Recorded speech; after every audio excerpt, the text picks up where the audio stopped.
খাগড়াছড়ির সবশেষ পরিস্থিতি তুলে ধরতে যুক্ত হচ্ছেন সহকর্মী শাহরিয়ার ইউনুস।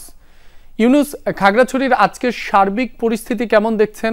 গতকালের ঘটনায় কোনো মামলা হয়েছে কিনা সে বিষয়েও জানাবেন।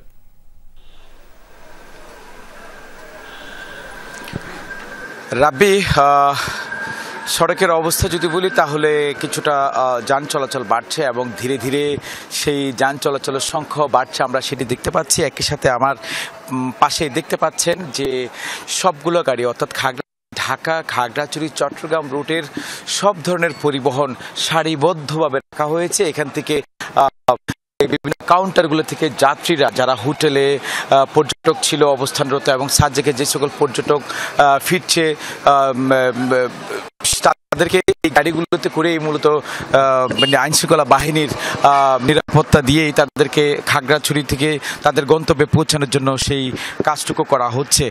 পাশাপাশি যদি বলি তাহলে 140 দ্বারা এখনো বলা আছে, অর্থাৎ যে স্বাভাবিক প্রক্রিয়ায় খাগড়াছড়ির অবস্থাটুকু থাকার কথা সেটি অনেকটা নেই বললে আমরা সেটি দেখতে পাচ্ছি। আর এছাড়া যদি বলি তাহলে সংঘর্ষের পর গুইমারা এবং খাগড়াছড়িতে পরিস্থিতি নিয়ন্ত্রণে রয়েছে এবং নতুন করে কোনো অপ্রীতিকর ঘটনা এখন পর্যন্ত ঘটতেছে সেই খবর আমরা পাইনি।